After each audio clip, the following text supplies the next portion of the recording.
तो वरिष्ठ कांग्रेस नेता अशोक अरोड़ा से हरियाणा न्यूज ने खास बातचीत की है। निकाय चुनाव को लेकर बातचीत की गई है। उन्होंने कहा कि कांग्रेस मजबूती के साथ निकाय चुनाव लड़ेगी। निगम के चुनाव कांग्रेस सिंबल पर लड़ेगी। अशोक अरोड़ा ने यह भी कहा कि नगर परिषद और नगर पालिका का चुनाव भी सिंबल पर लड़ना चाहिए। क्या कुछ और उन्होंने कहा इस बातचीत में, आपको सुनाते हैं।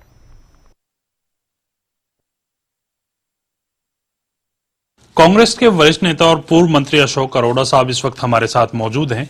2025 में किस प्रकार की कांग्रेस की तैयारी है, किस प्रकार चुनाव में जाया जाएगा, उन तमाम मुद्दों को लेकर हम बातचीत करने वाले हैं।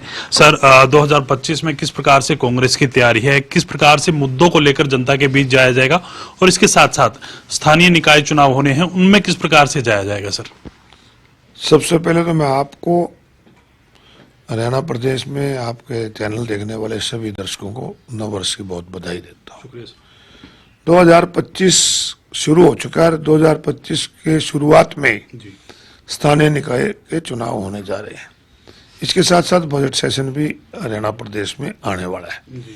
जहाँ तक स्थानीय निकाय की चुनाव की बात है, मेरा ये मानना है कि पूरे हरियाणा प्रदेश के अंदर अगर सबसे ज्यादा कहीं भ्रष्टाचार है तो नगर पालिका और नगर परिषद और कॉर्पोरेशन के अंदर है। लगातार लोग एनडीसी से परेशान है। लगातार फैमिली आईडी ठीक कराने के लिए, प्रॉपर्टी आईडी ठीक कराने के लिए लोगों को पैसे देने पड़ते हैं। शहरों में सफाई व्यवस्था पूरी तरह से चरमराई हुई है।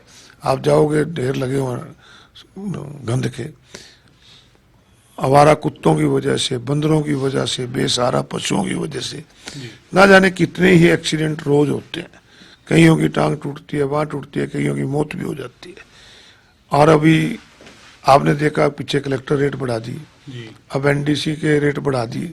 एक तरफ तो शहरों के अंदर पहले ही मकान बनाना बहुत मुश्किल हुआ है क्योंकि प्लाटों के रेट लगातार बढ़ते जा रहे हैं। ऊपर से कलेक्टर रेट बढ़ाकर, एनडीसी बढ़ाकर लोगों की जेब पे डाका डालने का काम कर रहे हैं। तो इन सभी मुद्दों को लेकर कांग्रेस पार्टी लोगों के बीच में इस चुनाव में जाएगी। ये तो चुनाव में जाने की बात हुई। क्या सिंबल को लेकर कोई पार्टी की तरफ से कोई बातचीत निकल करके सामने सिंबल पर चुनाव लड़ा जाएगा, विदाउट सिंबल जाएंगे? पीछे जब चुनाव लड़े गए थे वो किस प्रकार से लड़े गए थे और इस बार चुनाव लड़े थे वो किस प्रकार से रहने वाले हैं? आप लोगों की राय ली गई है शीर्ष नेतृत्व की तरफ से, प्रदेश अध्यक्ष की तरफ से? हमारी पार्टी के प्रदेश अध्यक्ष चौधरी उदयभान जी ने पिछले दिनों कहा था कि कारपोरेशन के जो चुनाव है वो हम सिंबल पे लड़ेंगे। और मेरा ये व्यक्तिगत मानना है कि चाहे नगर पालिका हो चाहे नगर परिषद हो, हमें सभी चुनाव कांग्रेस के सिंबल पे लड़ने चाहिए। निश्चित रूप से कांग्रेस के सिंबल पे लड़ने से वार्ड स्तर पर हम लोगों के बीच में जाएंगे और पार्टी की मीटिंग जब भी प्रधान जी बुलाएंगे तो हम बैठ के निर्णय लेंगे कि उसका चुनाव सिंबल पे लड़ना चाहिए। सिंबल पे लड़ने की बात आप कर रहे हैं। विधानसभा चुनाव की अगर बात की जाए तो परसेंटेज के मामले में कांग्रेस और बीजेपी में ज्यादा फर्क नहीं है वोटों में। उसका फायदा भी इस सिंबल पे चुनाव लड़ने में मिलेगा सर? निश्चित रूप से आप 2024 के अंदर लोकसभा चुनाव में देखें तो लोकसभा चुनाव में 5 सीटें भी हमने जीती। हमारी वोट परसेंटेज भी बीजेपी से ज्यादा थी। विधानसभा के अंदर लगभग बराबर की हमने वोट ली है। तो निश्चित रूप से चुनाव में हमारे जो कैंडिडेट होंगे सिंबल में उसका फायदा होगा। एक व्यक्ति पार्टी की तरफ से खड़ा होगा। अगर सिंबल नहीं होता तो हमारी पार्टी के कार्यकर्ता 5-5, 4-4 अगर खड़े हो जाएंगे तो फिर वो वोट का बंटवारा होता है। अगर सिंबल होगा तो वोट का बंटवारा भी नहीं होगा। बजट सेशन की अगर बात की जाए तो सर, बजट सेशन आने वाला है जो है अब से कुछ ही दिनों बाद जो बजट सेशन जो है वो आ जाएगा। मुख्यमंत्री की अगर बात की जाए, सरकार के मुखिया होने के नाते उनकी तरफ से बैठकें भी शुरू कर दी गई। तमाम वर्गों से वो बातचीत कर रहे हैं, प्री बजट मीटिंग्स कर रहे हैं। कांग्रेस किस प्रकार से सत्ता पक्ष को इस बार घेरने वाली है? और सबसे बड़ा सवाल, लीडर ऑफ ऑपोजिशन वो कब तक आप लोगों का बन करके जो है सबके सामने होगा? सर, यह बहुत अच्छी परंपरा है, बजट से पहले लोगों की से जानकारी ली जाए। ये अच्छी बात है, लेनी भी चाहिए, परंतु जानकारी लेके उसे अमल भी करना चाहिए। बजट जब आएगा देखा जाएगा कि प्रदेश के वित्त मंत्री द्वारा बजट में क्या क्या लिखा गया है, उसके बाद ही इसके बारे में बता सकते हैं कि बजट में क्या होगा। परंतु मेरा मानना है कि बजट जो आज महंगाई बढ़ रही है उसके बजट में राहत देनी चाहिए। लगातार जीएसटी कलेक्शन बढ़ रही है। जीएसटी कलेक्शन अगर बढ़ रही है तो जीएसटी की दरों में भी कटौती करने का प्रस्ताव बजट में आना चाहिए और लोगों को इसमें सुविधा मिलनी चाहिए।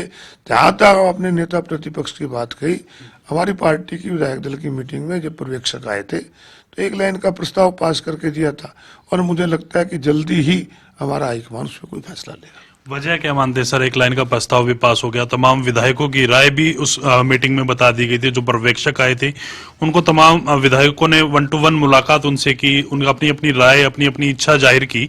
उसके बावजूद भी इतना समय लग रहा है, क्या माना जाए कि ये जो बजट सेशन उससे पहले कंफर्म हो जाएगा या फिर इसमें भी देरी हो सकती है? क्योंकि आमतौर पर जो आपके विरोधी दल हैं, खासकर मैं सत्ता पक्ष की बात करूं, सरकार की बात करूं, उसके तमाम जो नेता हैं वो ये कहते हैं कि मुश्किल लग रहा है कि बजट सेशन में भी कांग्रेस का लीडर ऑफ ओपोजिशन जो है वो बनकर के सामने आए। देखिए, वैसे तो ये हमारी पार्टी का काम है, परंतु जिनकी बात आप सत्ता पक्ष कर रहे हो उनका कर्नाटका में 6 महीने बाद हुआ है और मुझे लगता है कि हमारी पार्टी का जो नेता प्रतिपक्ष है वो इस सेशन से पहले आ जाएगा। शुक्रिया सर बातचीत करने के लिए। अशोक अरोड़ा साहब थे और तमाम विषय को लेकर हरियाणा न्यूज से इन्होंने खास बातचीत की है। मैं रवि कल्याण, हरियाणा न्यूज, चंडीगढ़।